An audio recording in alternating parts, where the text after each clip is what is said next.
Assalamualaikum students.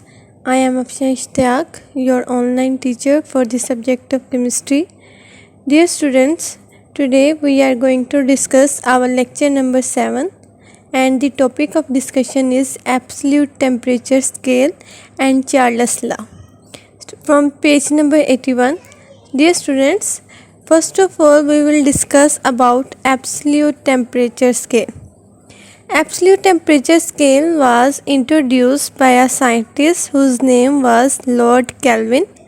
This scale is called as absolute temperature scale or Kelvin scale on the name of the scientist who discovered this scale.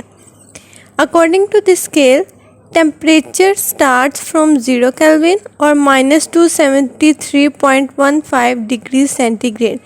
If we start our scale from Kelvin, then it will be 0 Kelvin, or if we start or take centigrade Celsius scale, then it will start from minus 27.15 degrees centigrade, which is given the name of absolute 0. 0 Kelvin or minus 273.15 degrees centigrade is given the name of absolute 0. अब definition क्या है इसकी? दी temperature, वो temperature चाहे वो आप kelvin में लें तो आप 0 केल्विन लें, सेंटीग्रेड में लें तो माइनस 273 डिग्री सेंटीग्रेड लें.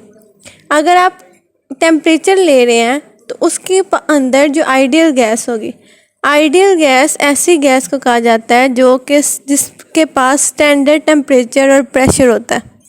ऐसी गैस का वॉल्यूम क्या होगा? 0.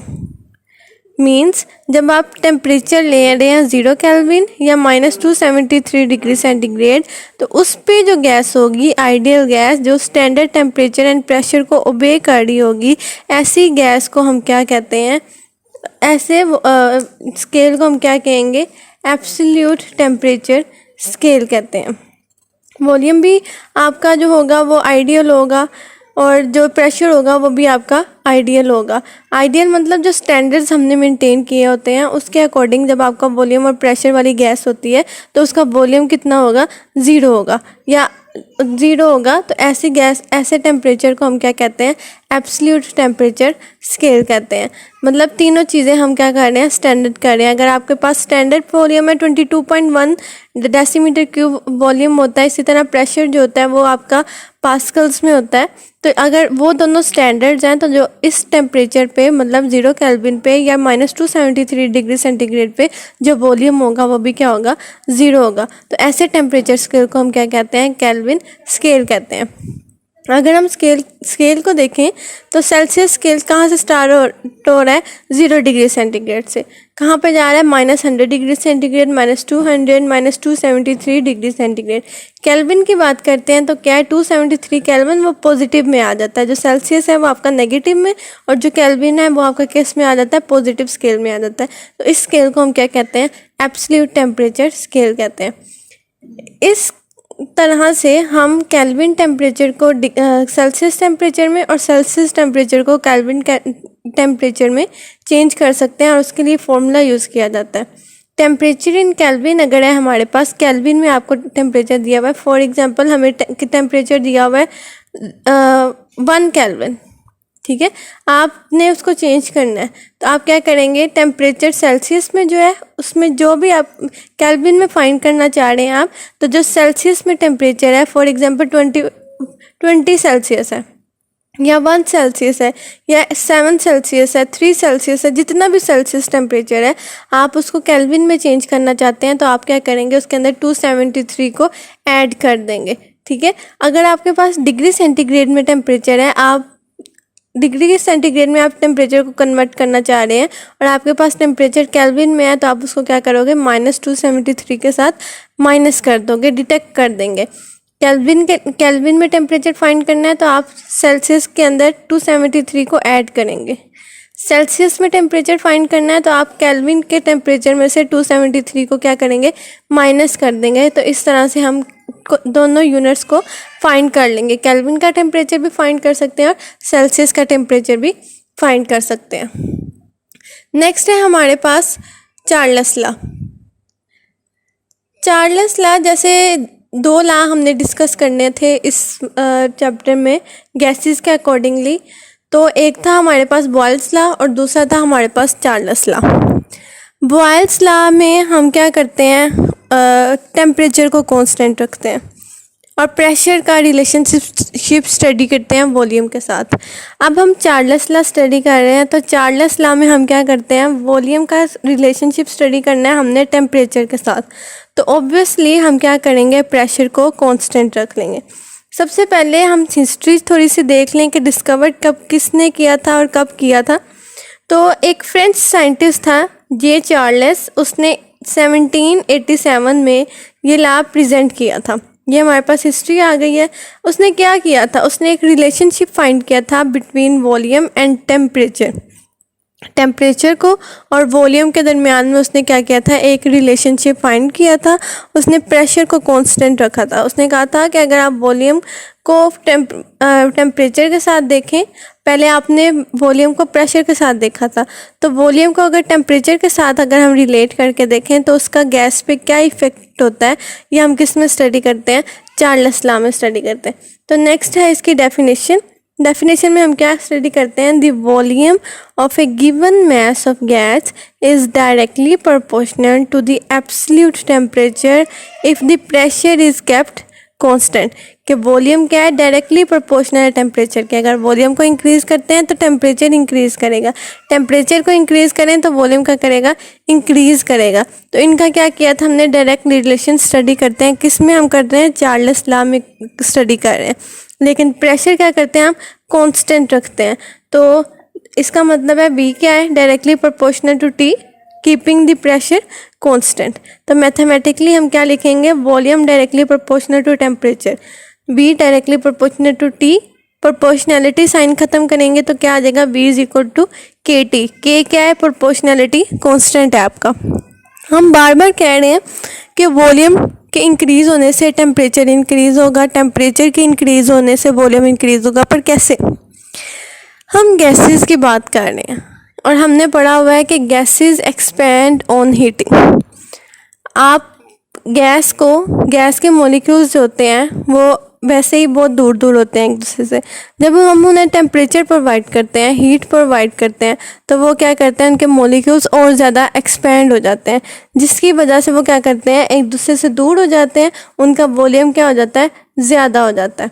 ठीक है, इसलिए हम स्टडी कर रहे हैं कि आप पहले 50 degree centigrade temperature 25 degree centigrade temperature देते हो तो वॉल्यूम क्या है, 50 है।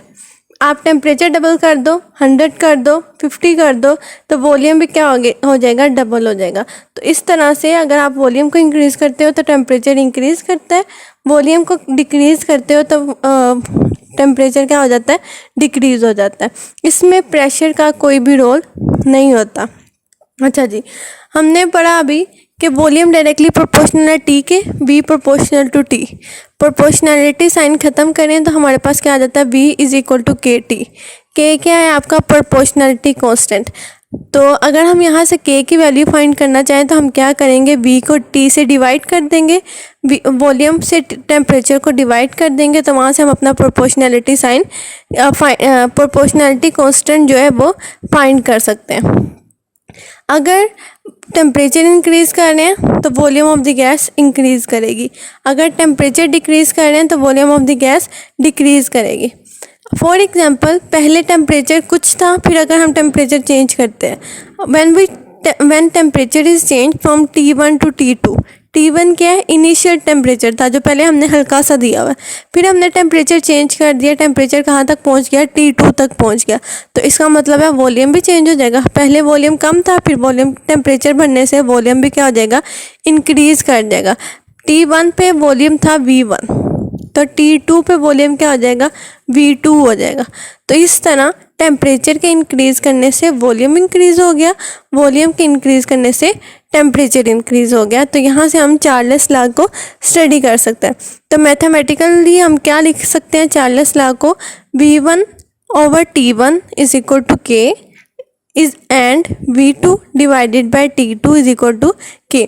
वो जो हमारा फॉर्मूला था V by T is equal to K, उसी को ही हमने थोड़ा सा अरेंज करके लिखा है। अगर आपके पास इनिशियल वॉल्यूम हो V1 टेम्परेचर क्या होगा T1, ठीक है। हम कैसे लिखेंगे इसे, V1/T1 इज इक्वल टू के। और जब फाइनल वॉल्यूम होगा फिर हम क्या लिखेंगे, V2 divided by T2 is equal to K. यहाँ से आप क्लियर कर सकते हैं। दोनों के अगर आप देखें तो प्रोपोर्शनैलिटी कांस्टेंट जो है वो सेम है, के है।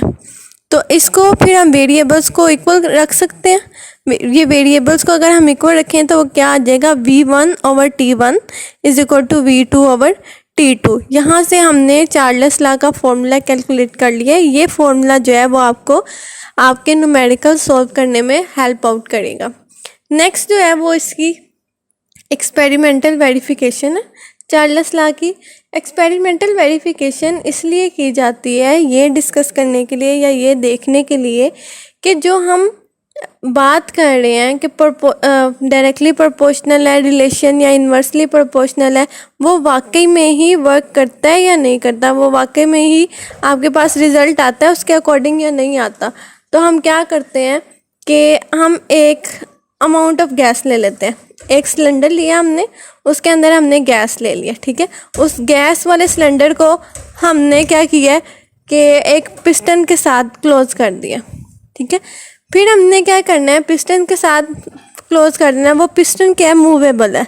पिस्टन का मतलब होता है कोई ढक्कन, कोई लिड, कोई और हैवी चीज़ जिसकी वजह से हम उस गैस को वहाँ पे स्टॉप कर सकते हैं। तो वो पिस्टन जो है, वो लिड जो है आपकी मूवेबल है। मूवेबल का मतलब है कि जब आप उसको टेम्परेचर को इंक्रीज़ या डिक्रीज़ करेंगे तो वो लिड उसकी हेल्प से मूव करेगी, ऊपर या नीचे जाएगी, ठीक है। तो फॉर एग्जांपल एक छोटी सी अगर मैं आपको एग्जांपल दूं, जब हम पानी बॉयल करते हैं, पानी बॉयल करते हुए हम पानी के ऊपर या देगची के ऊपर हम क्या करते हैं, ढक्कन रख देते हैं, उसको लिड कवर कर देते हैं। तो क्या होता है कि जब थोड़ा सा टेम्परेचर देते हैं तो वाटर के मॉलिक्यूल्स होते हैं वो बॉयल करना स्टार्ट नहीं करते, जिसकी वजह से लिड मूव नहीं करता। आहिस्ता आहिस्ता से जब हम टेम्परेचर इंक्रीज़ करते हैं, टेम्परेचर हम 100 पे ले जाएं, 50 पे ले जाएं, टेम्परेचर डबल करते जाते हैं, तो गैस के मॉलिक्यूल, वाटर के मॉलिक्यूल्स होते हैं वो बॉयल करना शुरू कर देते हैं और ऊपर की तरफ उठते हैं। ऊपर की तरफ उठने की वजह से वो जो लिड होता है, ढक्कन होता है, वो भी मूव करना स्टार्ट हो जाता है। इसी तरह ये एक्सपेरिमेंटल वेरिफिकेशन हम स्टडी कर रहे हैं कि जब गैस का सिलेंडर लिया तो हमने उसके ऊपर क्या किया, मूवेबल पिस्टन रख दिया। पहले इनिशियल वॉल्यूम क्या था, 50 सेंटीमीटर क्यूब और टेम्परेचर था 25 डिग्री सेंटीग्रेड। हमने उसको हीट किया, फिर हमने उसको, पहले वॉल्यूम क्या था, कम था, फिर जब हमने वॉल्यूम ज़्यादा किया, टेम्परेचर ज़्यादा किया तो वॉल्यूम भी क्या हो गया, ज़्यादा हो गया। यहाँ से हमें पता चला कि टेम्परेचर के इंक्रीज़ करने से आपका वॉल्यूम भी क्या हो गया, इंक्रीज़ हो गया। और यहाँ से हमें पता चल रहा है कि प्रेशर का कोई रोल नहीं है, प्रेशर को हमने क्या रखा हुआ है, कांस्टेंट रखा हुआ है। नेक्स्ट जो है वो आपको आपके जो फॉर्मूलाज थे उसी से ही हमने क्या किया हुआ है, एग्जाम्पल्स को सॉल्व किया हुआ है कि अगर आपके पास 250 सेंटीमीटर क्यूब है वॉल्यूम गैस का, एग्जाम्पल नंबर 5.3 है, और 30 डिग्री सेंटीग्रेड टेम्परेचर है, उसको हम एक्सपेंड करवा रहे हैं 700 सेंटीमीटर क्यूब तक। तो V1 क्या हो गया, 250 सेंटीमीटर क्यूब, V2 क्या हो गया, 700 सेंटीमीटर क्यूब। तो प्रेशर क्या है, कांस्टेंट। हम फाइनल टेम्परेचर T2 फाइंड करना चाह रहे हैं, तो हम क्या करेंगे, हम अपना फॉर्मूला लगाएंगे, V1/T1 is equal to V2/T2। तो यहाँ से हमने फाइनल टेम्परेचर T2 कैलकुलेट करना है, तो क्या करेंगे, V2 वहाँ जाके क्या हो जाएगा, मल्टीप्लाई हो जाएगा। ऑन दी अदर साइड हम वैल्यूज़ को पुट करेंगे और हमारे पास आंसर किस में आ जाएगा, केल्विन में आ जाएगा। तो ये क्या है, यहाँ से इसका मतलब है पहले जो वॉल्यूम था, एग्जाम्पल सोल्व करवाने का मतलब ये है, मैं आपको समझाना चाह रही हूँ कि पहले वॉल्यूम था 250 सेंटीमीटर क्यूब, बाद में वॉल्यूम हो गया 700 सेंटीमीटर क्यूब। पहले वो टेम्परेचर था 30 डिग्री, बाद में टेम्परेचर कितना हो गया, 680। 30 डिग्री को अगर हम केल्विन में चेंज करें तो हमने उसको क्या किया है, 273 में प्लस किया, तो आपके पास आंसर आया था 243 केल्विन। तो टेम्परेचर भी अगर आप देखें तो डबल हो गया, 680 केल्विन हो गया, 243 से 680 केल्विन हो गया। तो इसका मतलब है एक्सपेंशन क्यों हुई है, गैस एक्सपेंड क्यों की है, क्योंकि टेम्परेचर इंक्रीज़ किया। तो टेम्परेचर के इंक्रीज़ करने से गैस क्या करती है, एक्सपेंड कर जाती है। तो यहाँ से चार्ल्स लॉ को हमने वेरीफाई किया है कि वॉल्यूम के इंक्रीज़ करने से टेम्परेचर इंक्रीज़ करता है, टेम्परेचर के इंक्रीज़ करने से वॉल्यूम इंक्रीज़ करता है। नेक्स्ट अगर आप एग्जांपल देखें, एग्जांपल नंबर 5.4, इसमें हमने एक हाइड्रोजन गैस को लिया है, वॉल्यूम कितना है 160 सेंटीमीटर क्यूब और 30 डिग्री पे। जब वो टेम्परेचर को हम 100 पे ले गए हैं तब आपने फाइनल वॉल्यूम को कैलकुलेट करना है। तो यहाँ से अगर आप देखें तो दोनों टेम्परेचर जो हैं आपको डिग्री सेंटीग्रेड में दिए गए हैं। तो डिग्री सेंटीग्रेड को हम क्या करते हैं, पहले केल्विन में चेंज करते हैं। 30 + 273 = 303 केल्विन और 100 + 273 = 373 केल्विन। अब हमने क्या करना है, अपना फाइनल वॉल्यूम फाइंड करना है। V1/T1 = V2/T2। फाइनल वॉल्यूम हमने कैलकुलेट करना है, तो हम फॉर्मूला क्या लगाएंगे, V2 = V1T2/T1। वैल्यूज़ पुट की तो आपका वॉल्यूम क्या आ गया, 196.9 सेंटीमीटर क्यूब। तो अगर आप देखें वॉल्यूम हमने इंक्रीज़ किया, टेम्परेचर इंक्रीज़ किया, तो उसी के लिहाज से वॉल्यूम भी क्या कर गया, इंक्रीज़ कर गया। The volume of the gas has increase by rising the temperature. जैसे ही आपने टेम्परेचर राइज किया तो वॉल्यूम भी क्या हो गया, इंक्रीज़ कर गया। तो यहाँ से आपने क्या किया, चार्ल्स लॉ को वेरीफाई कर लिया कि प्रेशर का गैस पे कोई इफेक्ट नहीं होता, तब कोई इफेक्ट नहीं होता जब वॉल्यूम और टेम्परेचर जो होते हैं वो डायरेक्टली प्रोपोर्शनल होते हैं। तो यहाँ से हमने अपना चार्ल्स लॉ को कवर किया। तो आपके स्टूडेंट्स जो असाइनमेंट है, असाइनमेंट नंबर 2, उसके जो क्वेश्चन नंबर 1 to 4 हैं वो अब आपके लेक्चर नंबर 7 को कवर करते हैं, वो आपने सॉल्व कर लेने हैं। इसी तरह जो आपका लॉन्ग क्वेश्चन नंबर 1 है वो भी आपकी असाइनमेंट नंबर 2 का इसी लेक्चर में कवर हो रहा है, उसको भी आपने सॉल्व कर लेना है। Thank you.